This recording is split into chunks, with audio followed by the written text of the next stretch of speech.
to analyze the issues raised in the speeches presented at the ongoing Anga. I have joining me online from Nairobi, Ambassador Wallace Williams, Chairman, African International Chamber of Commerce and Industry. Good to have you join me on the program, Ambassador Wallace. Well, good to hear you, Andy. Good. I'm sure you listened to Netanyahu's speech, and of course, all the events surrounding it, dozens walking out of the hall when he was about to speech, and then, of course, the fact that he placed loudspeakers in Gaza to get to speak even to the hostages' families. What do you make of his speech generally at the Onga today? Right. Well, generally, the thing is, let's first start with that the world is divided on the issue when it comes to Gaza, Palestine, and the right of a state to exist. That was planned in 1884 or thereabouts, since the League of Nations, right? And the only state that has been developed and recognized is Israel. Now, a people displaced, people with no state, who are stateless, do want to and will want to get their statehood established. And the fact that Israel has increased their land space into Gaza and other areas with settlements and people's livelihood at risk, you must expect them to rebel and strike. Not saying that that is the correct thing to do or the correct way, but think of how many years, is it 1914 or thereabouts, that this arrangement was made. And of course, the Prime Minister of Israel, he is talking about finishing a war. He's talking about finishing it as fast as possible. When the world, this is why I said the world is divided, when the world is saying humanitarian crisis is obvious, very, very obvious. And you cannot, for example, hit a aid truck and aid supplies and allow people to starve. They didn't like what happened to them during, the genocide by the Nazis. And I would think that he would have some kind of human compassion to talk about how do we settle this with our neighbors, our brothers, effectively cousins, and let us get this done. So it sounds more like a warmongering speech rather than a conciliatory. You have done what you have done, and everybody is agreed that it's disproportionate, what you want, what you have done and what you wanted to do. You should stop now, because at this point you have done what you said you wanted to do. You have achieved what you want. You hit back very hard, which is, retaliatory. Now show some compassion. Now show that, you're also a humanitarian. Nobody liked what happened to Israel during the Holocaust.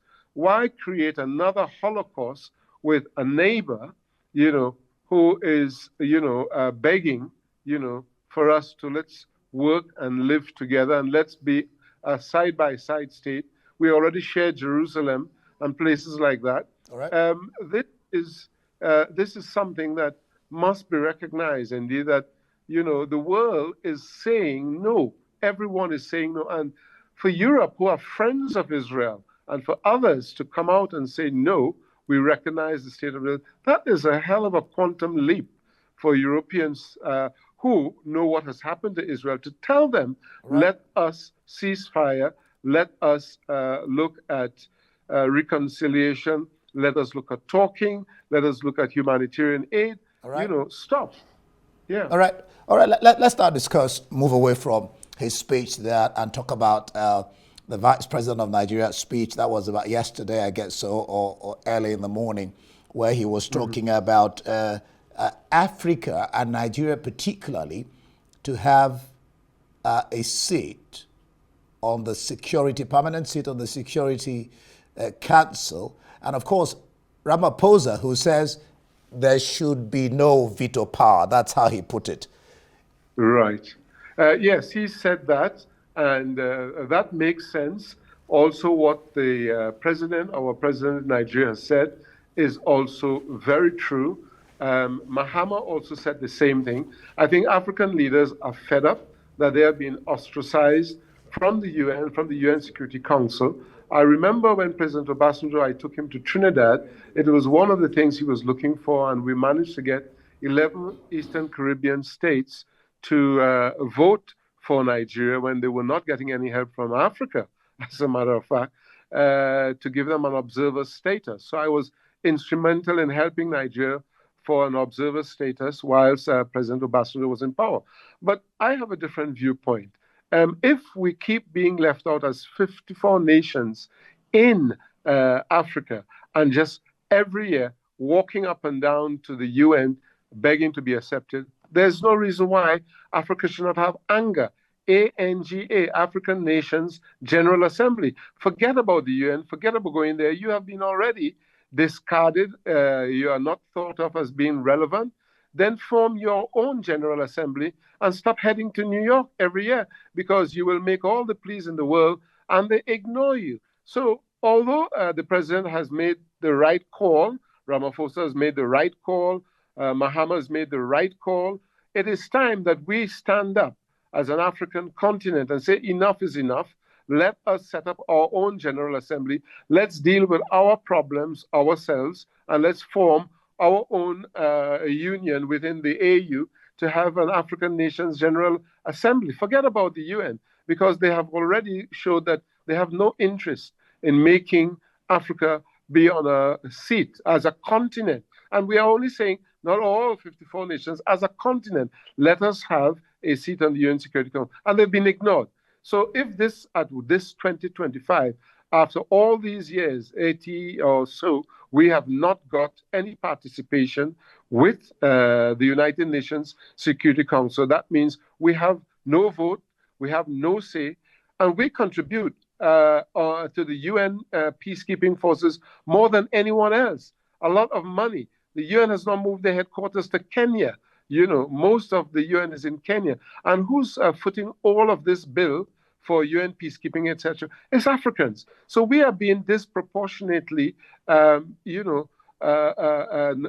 taken seriously and not even relevant. So it's time that we have anger. African Nations General Assembly. And I would say that this is something that should be put forward by the AU to move away from this nonsense, because it's crazy. You can't have 54 nations on a continent and carrying peacekeeping forces, doing all that they can in terms of expenditure, and they have no say at the United Nations General Assembly. We are not united. Then it's a division. It's Europe and the West versus and Asia, versus Africa. We have to stop being the begging bowl, and beggars for a seat on a UN Security Council, IMF, etc. We are always begging. No, it's time that Africa shows that they can stand on their own. All right. Well, the next thing is whether Africa can really stand on their own. You're making a point there. What about those who are saying that UN indeed? I mean, that's basically what you've been addressing, the fact that UN needs reforming. In what areas, do you think that UN needs to be reformed? Across the board, even with Zelensky's speech, he was saying that everyone has to stand up together at that hall and make sure that Russia does not continue what it is doing in Ukraine and then across other parts of Europe. Yes, but Andy, they are speaking about Europe only. What happens to the wars in Africa? Is anybody paying attention to Sudan? Anybody paying attention to Somalia? Anybody paying attention to Nigeria? Anybody paying attention to Kenya, the Al-Shabaab and all these others, and the DRC specifically? Every one of these countries are being raped and plundered for their wealth, but no protection is coming from the UN. When they have been caught being, part of the stealing of the resources as well. There have been many incidents. So, there is no unity. It's okay for Zelensky to say what he's saying. And remember, the keynote of his speech was all about money and weapons. He wants weapons, and he wants weapons. Europe didn't give him money or weapons. They have their own problems that they were and are dealing with.